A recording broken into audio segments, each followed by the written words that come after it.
কবি নজরুল কলেজ ও সোহরাওয়ার্দী কলেজের পূর্ব ঘোষিত মেগা মান্ডের সংঘাতে রণক্ষেত্র ডেমরা যাত্রাবাড়ি এলাকা।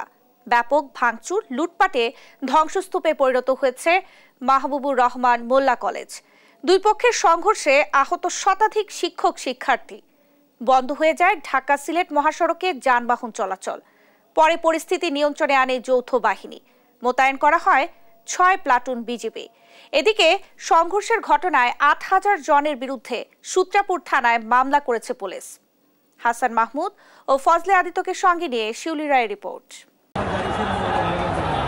৩ কলেজের শিক্ষার্থীদের সংঘর্ষে রণক্ষেত্রে পরিণত হয় যাত্রাবাড়ি ডেমরা এলাকা। রোববার ভুল চিকিৎসায় অভিজিৎ হালদার নামে এক শিক্ষার্থীর মৃত্যুর ঘটনায় পুরান Dhaka national medical college, Shaheed Suhrawardy college এবং কবি নজরুল কলেজের ব্যাপক ভাঙচুর চালায় মোল্লা কলেজের শিক্ষার্থীরা।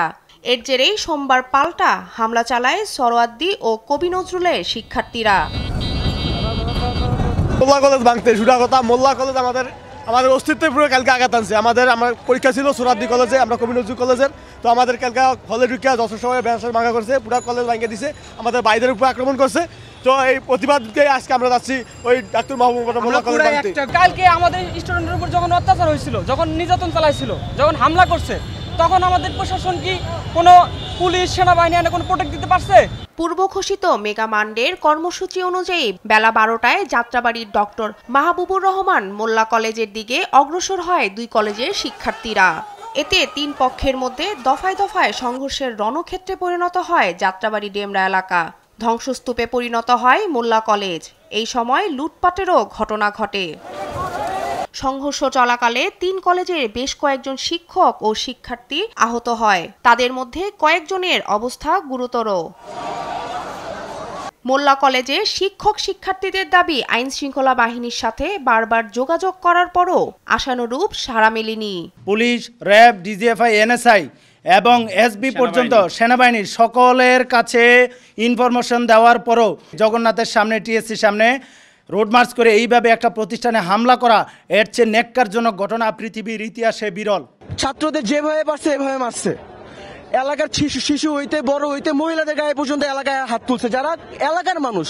ওনারা আমাদের কম্পিউটার ক্লাবের কম্পিউটার, স্পোর্টস ক্লাবের সব ব্যাট, বল সবকিছু চুরি করে নিয়ে গেছে। এটার জন্য অবশ্যই প্রশাসনের তদারকি সবচেয়ে বেশি জরুরি ছিল, এবং এখানে এই এলাকার মানুষ জানে পাশে যাত্রাবাড়ি থানা, এর পাশে হচ্ছে ডেমরা থানা।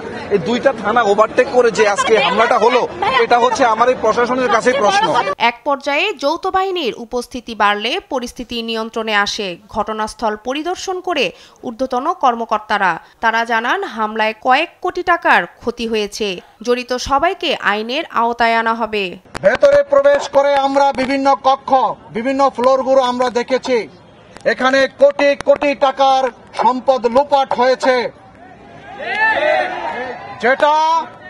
যেটা খুবই ন্যাক্কারজনক।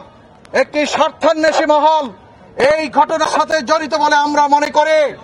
নতুন করে সংঘাত এড়াতে সেনাবাহিনী, পুলিশের পাশাপাশি ৬ প্লাটুন বিজিবি মোতায়েন করা হয়েছে। পরিস্থিতি উন্নতি হলে সড়কের যান চলাচল স্বাভাবিক হয়। শিউলি রায়, দেশ টিভি, ঢাকা।